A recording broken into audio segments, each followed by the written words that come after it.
onwards to mobility. So our mobility program in Singapore has been active since 2016, and we host the Singapore chapter of the Startup Autobahn program, a global platform that was founded by Plug and Play and Daimler in Stuttgart a few years ago. So together with our local partners, Daimler, Jardine Cycle and Carriage, and the Lina Group, we have completed 3 successful batches in Singapore, accelerating 24 startups in the process. We will be starting batch 4 of our mobility program in August this year with an expanded scope, covering wider focus areas such as autonomous driving technologies, telematics, urban transportation solutions, etc. And some of these topics will be covered during our next panel. So for our first panel this afternoon, we have invited key industry professionals to share with you more on the transformation of the automotive industry in Asia. To join us on the stage, can we invite Haslam Preeston, Regional Managing Director, Jardine Cycle and Carriage, Robert Tan, APAC Regional Head of Systems Engineering, Infineon Technologies, Chris Leck, Deputy Group Director, Land Transport Authority, Lina Agustina, Head of Corporate Strategy and New Business, PT Toyota Astra Motor. And to moderate this panel, we have Borko Kovacevic, COO of Microsoft Singapore. Can we give them a round of applause, please?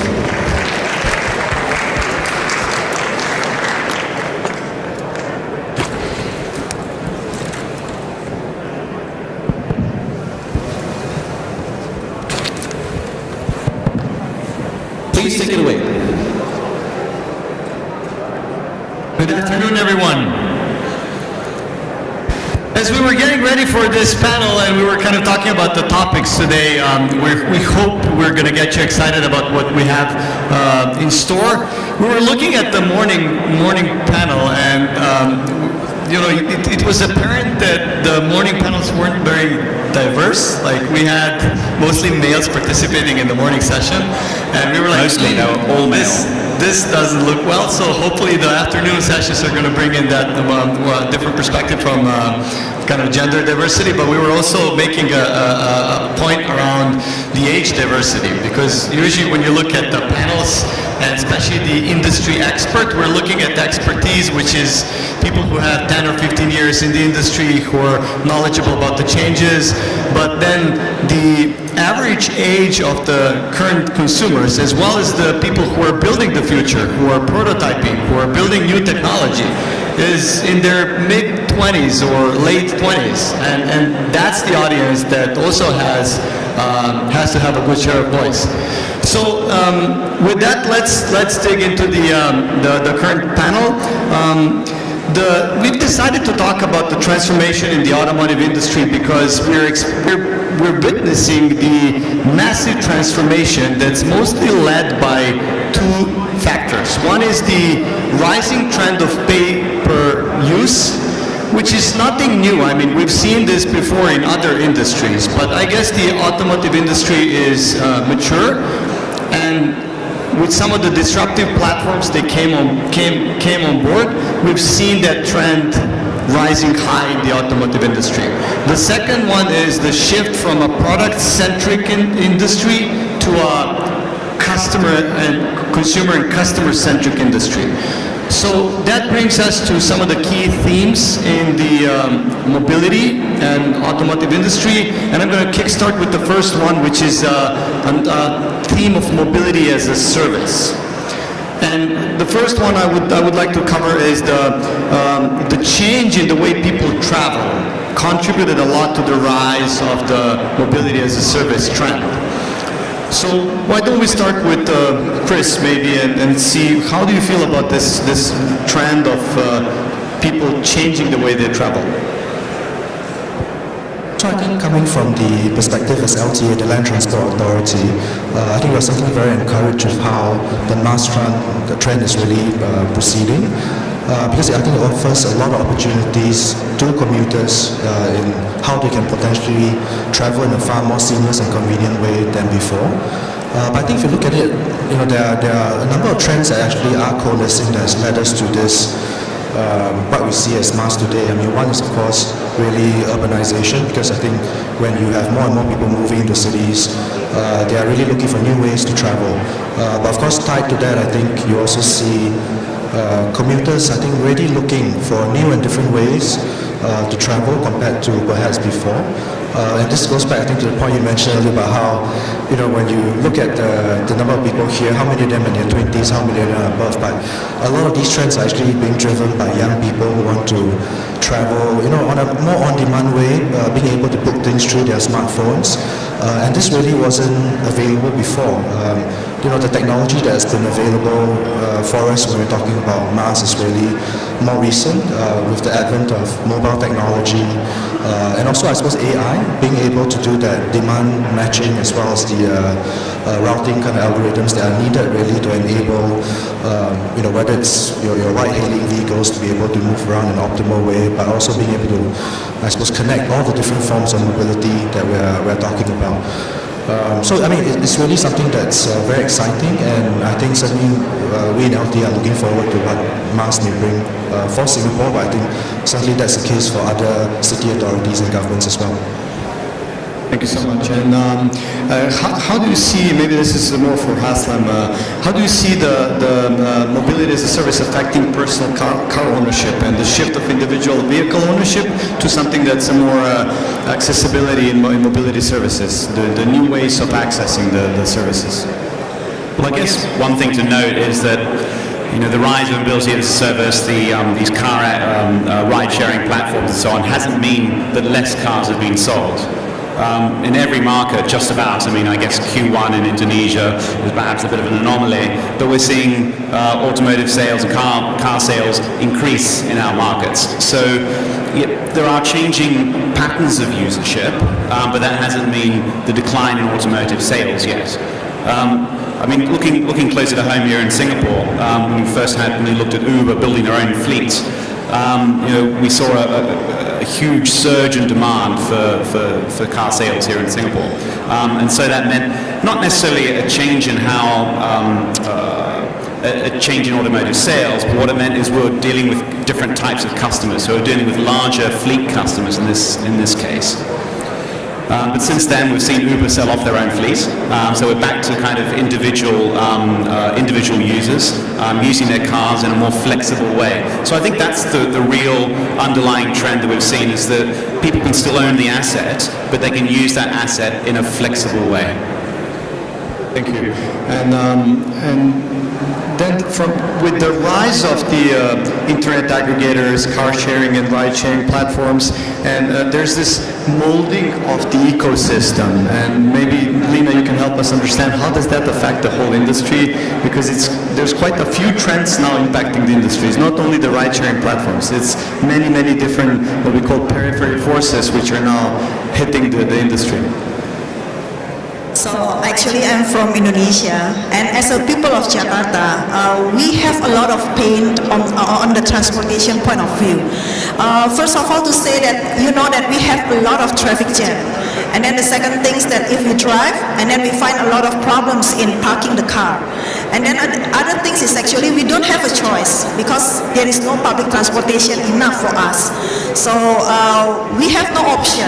So that's why this recently in Indonesia that Grab and also the Gojek, I think some of you or maybe most of you already heard about Gojek. This is a very well accepted by the customers. But the other point is not only ride sharing, but car sharing is also available.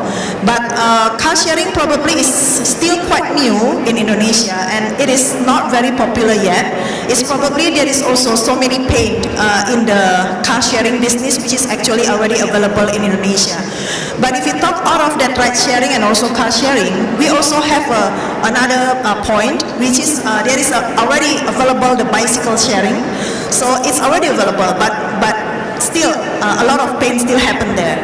So if we are talking about ecosystem in Indonesia itself, it's not coming soon, I think, because which is now we have now is mainly is the ride sharing, and this ride sharing is actually very popular. Why I say that? We have a survey last year that this is coming from the independent survey that 62% of the car owners now is already less using their car. So they have a car, but they already started to use the ride sharing because it's very convenient and it is quite cheap, I think. And another 6%, even they already have the car, but they don't use the car at all. So they still have the car, it's just parked at the garage, but they never use it. This is 6% of the customers, but then as a safety point of view, they still have the car. Why? Because actually the ride sharing in Indonesia, we still have a lot of pain also. Because as you know, it's not as easy as the developed countries, which is the map is very good. In Indonesia, the map is not very good. And then when you you ask for a ride sharing, and then you have to call the driver many times to tell you where is exactly you are. That is one point. And then the second point, you know that the behavior of the driver, that the cleanness of the car is actually still a pain. So sometimes, I mean that this is just a matter of times when the customers will move to the sharing activity rather than own the car. So it's still already, based on the research, it's already coming to us. And that's such an amazing point. I think when we talk about mobility as a service and people own a car, then people use the ride-sharing platforms. They look at different means and ways how they can travel and how they can be mobile. And reminds me of Microsoft has a global partnership with Daimler, and we built together the first Daimler data and AI big platform, Extolo, where they're going to use the big data and analytics to understand the demand, to understand the way how people are mobile and the use cases, and there's such a good way from a car manufacturer, traditional car manufacturer, to go into something with and you probably are aware of this use case, Movil, which is an app that Mercedes was building. It's like travel the way you feel like traveling, or the way that's most efficient and that will get you to where you're headed, the most efficient way with the best experience that you can imagine. Like you take a bike or you take a public transportation, ride sharing. So that's just a kind of a vision around how mobility becomes a superset of owning a car or transporting in your own car or ride sharing. And it's just amazing to see where the industry is headed and what we can expect in the future to become so ubiquitous. I think there's actually an area where the Singapore government has been particularly active in encouraging that kind of multimodal transport, combination of MRT, Grab or Gojek, small minibuses, that sort of thing. They looked at bicycles, now those bicycles are off the road, but looking at how you can bridge that last mile, how can you can get the rider from A to B in the most efficient way. Maybe if I can just add on as well. I think this MAS space or mass space is really something that's really just kicking off. I suppose we're still in the very early days yet, and the benefits of mass is still, in a sense, yet to be reaped. Because when you think about it, as Haslam said, when you talk about mass, you really need a product that can connect you across all forms of transport and facilitate the intermodal transfer in a very seamless way. So, without a product that can allow you to do that seamless travel from door to door, I think that's going to be tough for mass to take off. The good thing is, I think we see companies trying to do that, but I think there are a lot of challenges when we're talking about building a very good mass product. So, what is the revenue model? How do you differentiate between who gets what? Because there are many of these potential transport providers that have to connect to this mass platform. So, who gets what share of the pie? That's one. Who bears the liability when you're talking about different parts of the journey, but even things like data ownership, data sharing, data it's gold today, right? That's what they say. So who gets to own which part of the data as well, and how do you make use of that data in the best way possible? I think these are all things that are still yet to be sorted out. I think we see different models emerging, but when all these issues I think can be sorted out and we can bring on board as many of these transport providers as possible on one product, that's really when I think commuters or consumers will really take to the product. That's such a good point. I think if you're focusing on the mobility space and you're looking at some of the key challenges that most are facing, this is a very good point on what to look for. Which brings me to the second point, which is auto retailing. And this has been changing the way the purchase behavior of drivers has shaped the dealership industry. So with focus on the dealership industry, maybe Haslam, you can kind of share some light around these key changes and how you see that evolving in the future. I was on a visit to Silicon Valley January last year, and we had a panel discussion with somebody formerly from Tesla and a bunch of other industry experts, but focused on the tech side. And their sort of consensus view was that if you're in the dealership business, get out fast while you still can. I don't agree with that, but I think when you're in Silicon Valley, you kind of get trapped in this little bubble of, that tomorrow is happening right now. But I think there are three macro trends. I mean, autonomous vehicles, electric platforms, and then the changing customer. It's really about the velocity of the threat and how that changes our model, our business model. I'd say autonomous vehicles is quite a lot further out than one would think if you're sitting in San Francisco. So we've really focused on two, electric platforms and then the customer. I think right now our focus is 90% is really on the customer and how we can build our ecosystem, build our services around the customer. Because previously, really the way that automotive dealerships worked, and to be honest, the principals as well, the brands, is we really were product-centric. We weren't customer-centric. So it's quite a painful experience now transitioning from a product-centric business model into a customer-centric business model, and then using data, understanding our customers, because actually we can tell you everything about the car. We can't tell you much about the customer, and that's quite frightening. So realizing we actually don't know a lot about our customers, and they're the ones who are making the purchase decisions, and their purchase decisions, their thinking is changing pretty fast. And I think that customer might have visited an automotive dealership maybe 3 or 4 times previously when making their purchase decision. Now the average, at least in the US, is they visit, I think, 1.2 times. And so you've got a very small window now for the salesman who used to be able to sort of push the customer in any direction they liked. You've got a very small window to influence the customer, and that customer is armed with much better knowledge than they used to be. In fact, they probably know what they want before they walk into the dealership. They just want a confirmatory sort of look at the metal and a test drive. And they also maybe are better educated than the salesman because they've just been looking online just before they came in. They've looked at the car comparison websites, they've done all their information, they've compared their prices. They may well be and probably are armed with better information than the salesman. And they're pretty confident in that information. It may not be exactly right, but they're confident as well. So that really is quite tough for us. I think you mentioned here a couple of really, really good points, and that's the customer experience and then understanding the customer rather than understanding the product. And one of the key areas which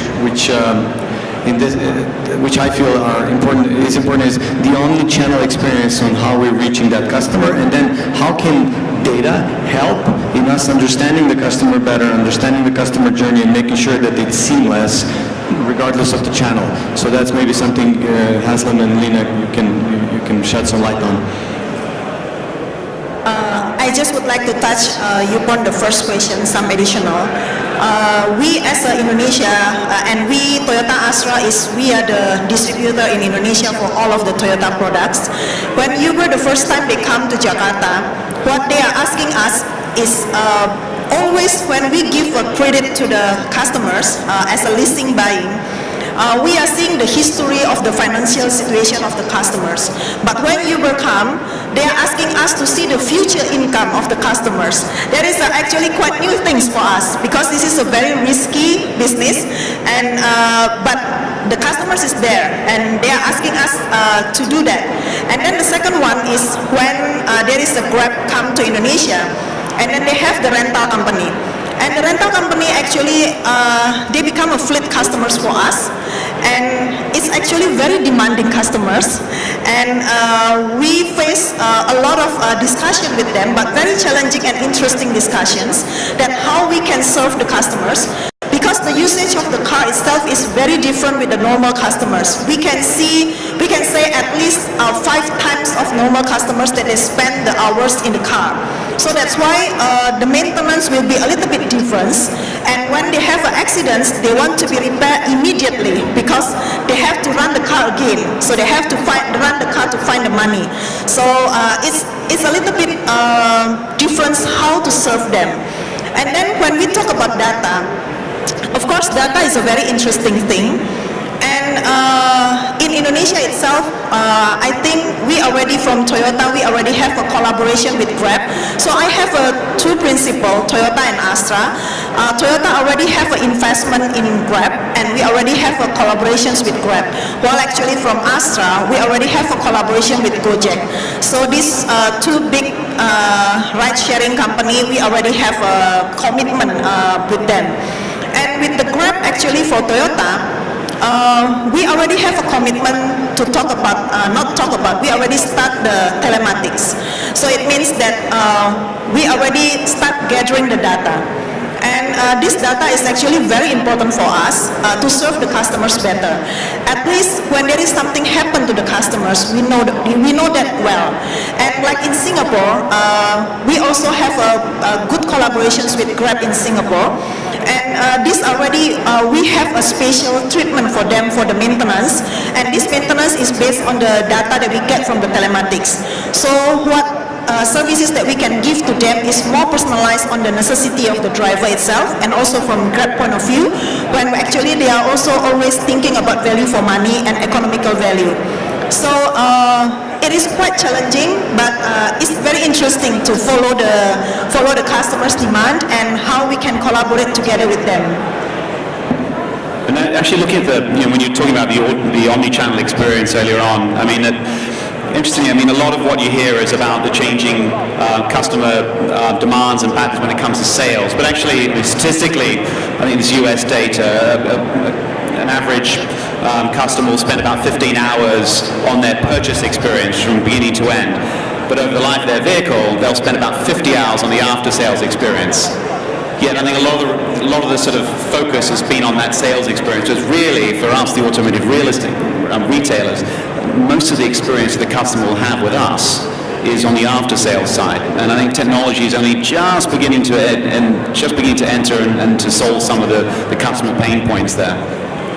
One of the pain points also from a customer retailer point of view, or rather from an automotive retailer point of view, is that with the rise of electric platforms now, say in a VW Golf, I mean, I shouldn't be talking about VW because we don't sell them, in fact they're our competitor, but you have about 150 parts in their combustion engine. If you look at, say, a Chevrolet Bolt, an electric platform, you got less than 50 parts. In fact, you've got about 25 parts in the electric motor. And so for the after sales, for us, there's far fewer parts, which is great for the customer. The car's more reliable, they break down rarely. But for us, the retailers, it means that it's a fundamental change in our business model because there's less parts, there's less repairs, less income. You see the customer more rarely. So how's our omni-channel experience? How's our relationship with the customer evolving? And how are we going to generate revenue in the future? This is a really major challenge that we're going to see hitting us in the next 15 years or so. It's so impressive to hear of this blend or merging of the traditional car manufacturers, the dealership, the new platforms like Grab and Gojek, and then the tech players like Microsoft and many others who are providing the cutting-edge services for something like this to be able to evolve. Like you were mentioning a couple of times, safety and security. You mentioned the incidents that are happening, and I know how much effort is Microsoft investing with the investment and the partnership we made with Grab in things such as authenticating the drivers, making sure that the safety and security of the passenger is the paramount, making sure that we identify any fraudulent transactions, protecting the drivers as well and the company. So many aspects, and where this mix of partnerships is not really disrupting any industry, but is creating a new business model for each and every player in that chain, and the end benefit is the end consumer and the society as a whole.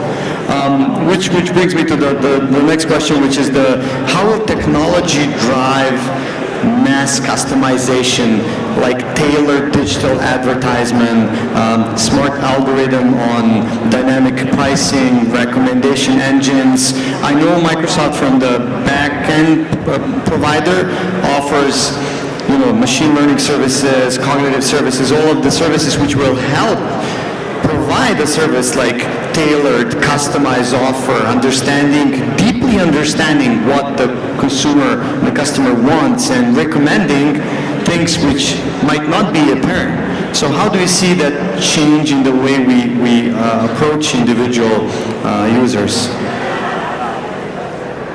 So you touched upon a very right comment that before, when we are doing business in automotive, customers' demand is actually almost the same.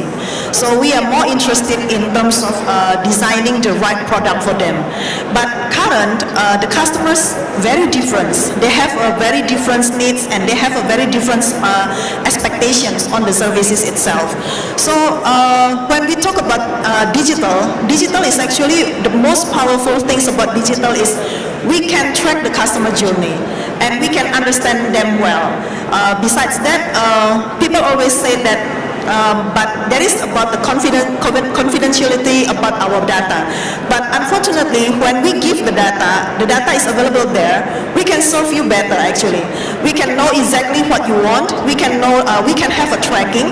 Like the very simple things that I said that before in the marketing, when we put just a billboard, advertisement in the billboard, we never can evaluate that. We never even know how many people is looking at that. We don't even know whether, when they look at that, whether they understand about that or not. But in the digital, when we do it in the digital, we can track it. Whether they see it, whether they understand it, and then after that, whether they take actions. We can trace all of that. And it makes us better. It makes us better that in the future that we can make a more, personalized advertisement for you. So it is more interesting for you and it is just touch upon what you need. So it's very interesting to see that. And when we talk about machine learning is not just helping us to know our customers better, but machine learning also help us to, make it more efficient in our operations, that we can depend on the machine to help us to make a forecast and then make us a more efficient warehouse. And there is so many things that machine learning can help us to do. And it doesn't mean that when we use the machine learning, it doesn't mean that it replaces the people. When we always said that the disruption is only bad for the people who did not make changes. They did not follow the disruption, or they do not make any difference. But it's still, if you make a difference and you try to be better, it's actually the disruption is giving you more opportunity. And we also face the same things, that in the beginning actually it's not easy. But currently that we can utilize all of the information and all of the data, that we can help us to more understand about the customers, and on the other side it's also more efficient in our operation. So this is very helpful for us actually. Ask anything on customizing the experience when we talk about tailored offerings, proactive recommendations. How do we get better at that, like with the data sensitivity and all the things around how we safeguard the data, how we share the data? Well, Lina is my colleague, so I wouldn't want to contradict anything she says, but I mean, I think the only thing I'd add to that is that, it's essential we do leverage these technologies to have that sort of hyper-personalized experience for the customer on the one hand, and also to make sure that we understand our customers better, able to leverage our data, and provide that kind of a customer experience, that because we're being compared against we're not being compared against other car retailers. We are being compared against Amazon, we're being compared against Apple. That's the kind of experience that people want. And unless we are able to provide that kind of a high quality experience, customers are not going to be happy. And they will gravitate towards somewhere where they do get that kind of experience. So we need to leverage all these technologies to provide really that end user customer experience. I got a comment. As a customer, I've been driving for 30 years.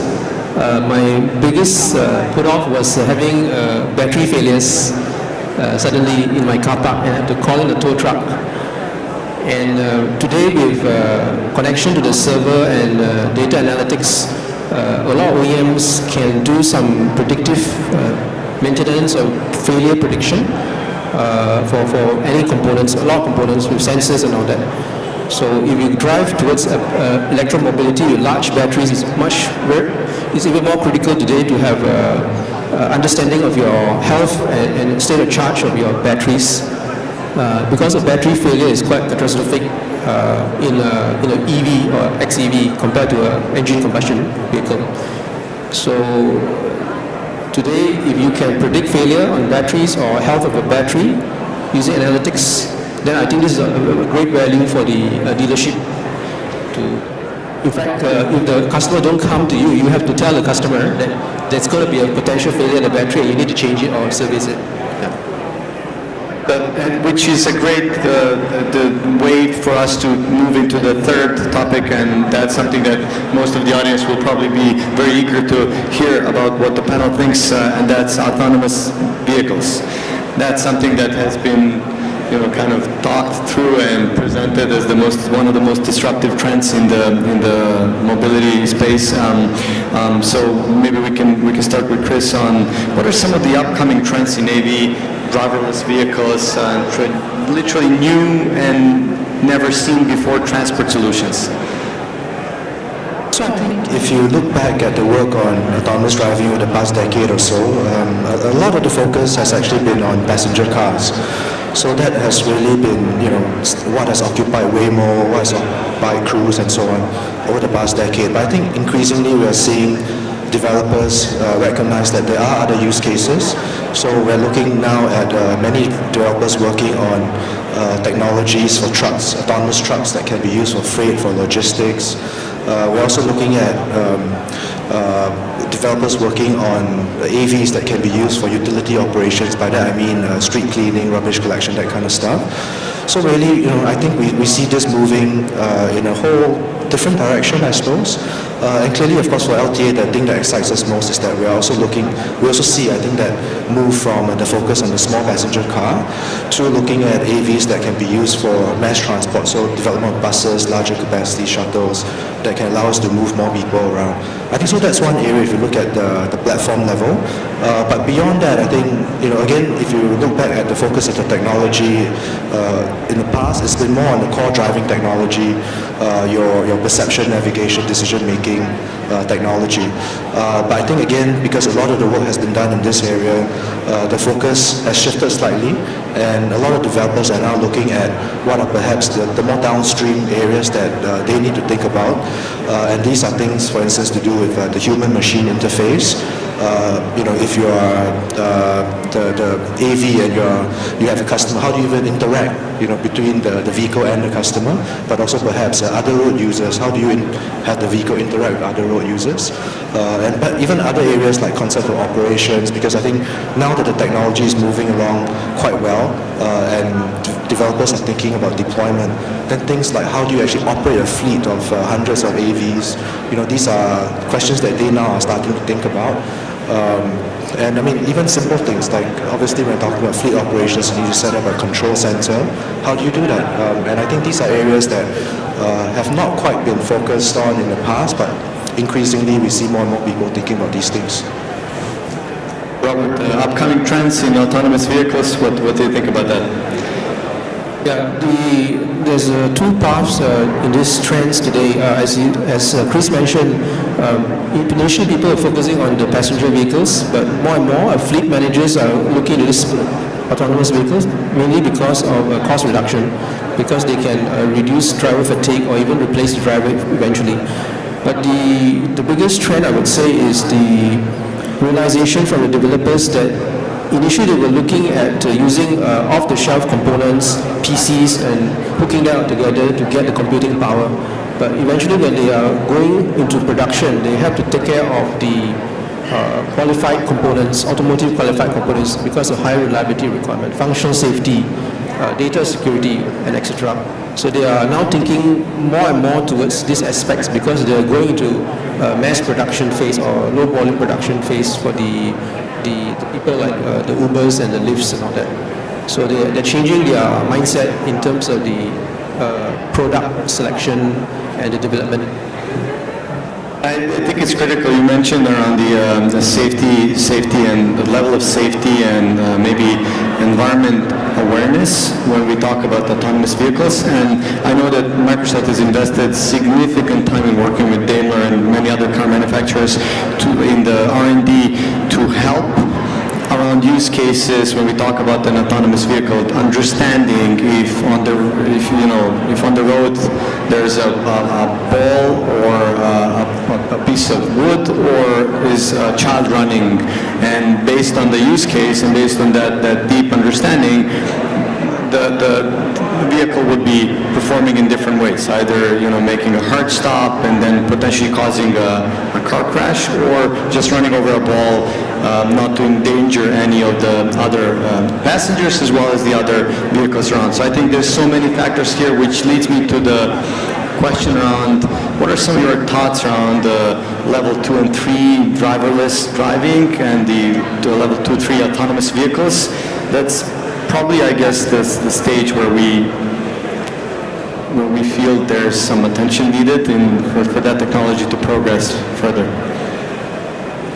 I think so clearly, when you're talking about autonomous vehicles that are, I suppose, fully autonomous, there's still some challenges to be worked out. I mean, the technology is progressing well, but I think the day when you have an AV that can operate in all traffic conditions, all weather conditions, I think that day is still not quite here yet. Because the technology itself, I think today, I suppose it can really operate in many conditions. So if you're talking about deployments in more confined areas, confined geofences like university campuses, suburban areas, even the highways actually, I think the technology perhaps is there or just about getting there. But if you're talking about city driving, all weather conditions, I think that they will be some time away still. So I think that's one layer of challenges when we are talking just about technology. But I think there are also broader issues if you're thinking about challenges.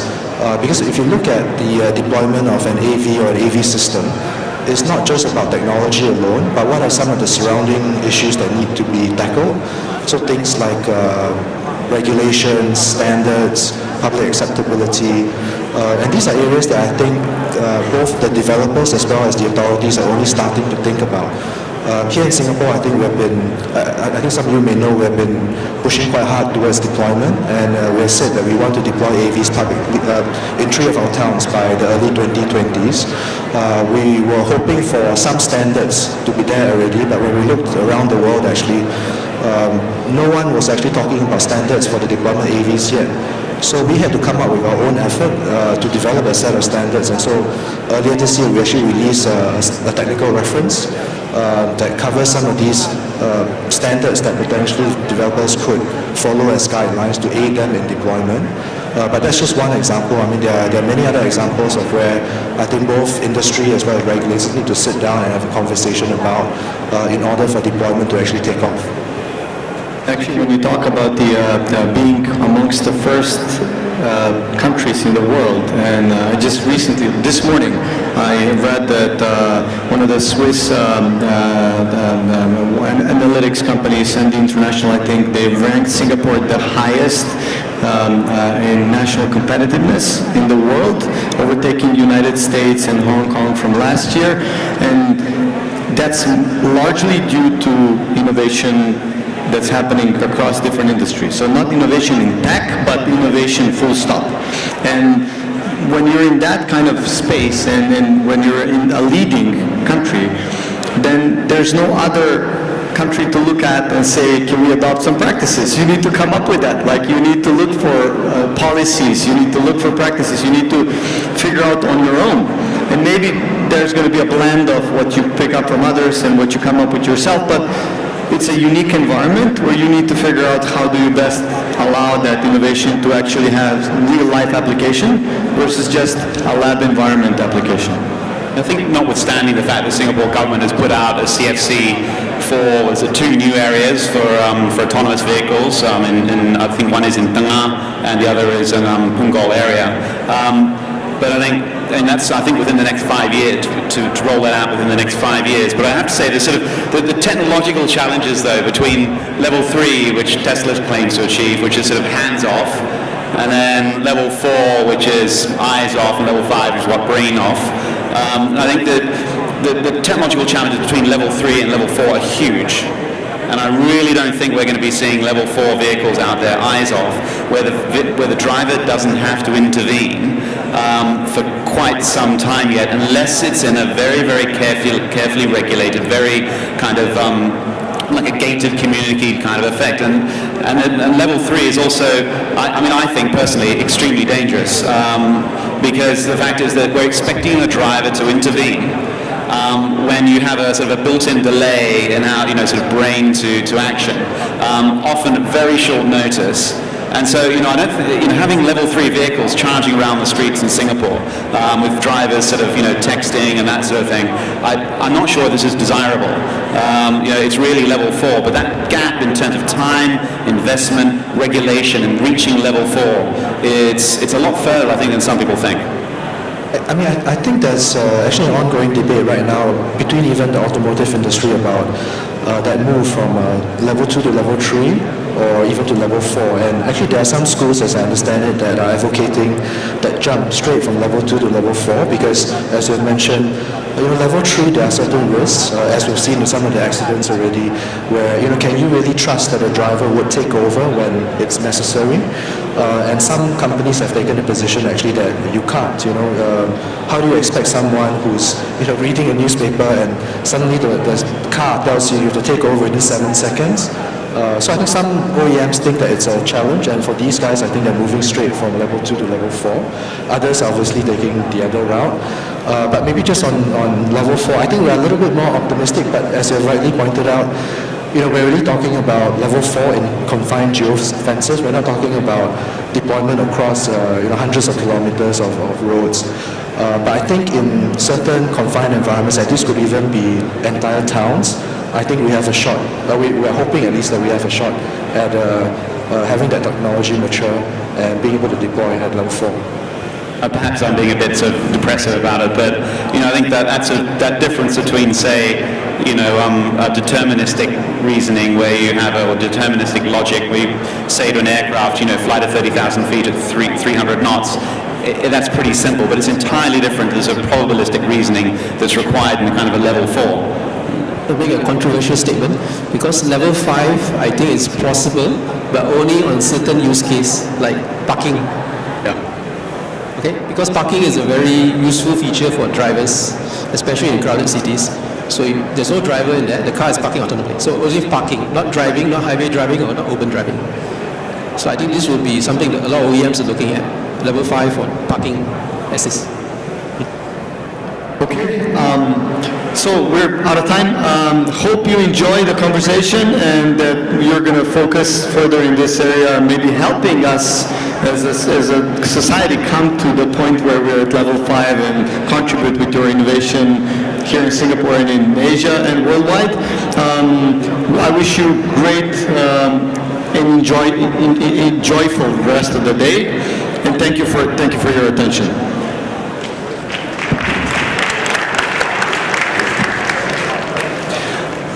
Thank you to our panelists. Can we give them a warmer round of applause, please?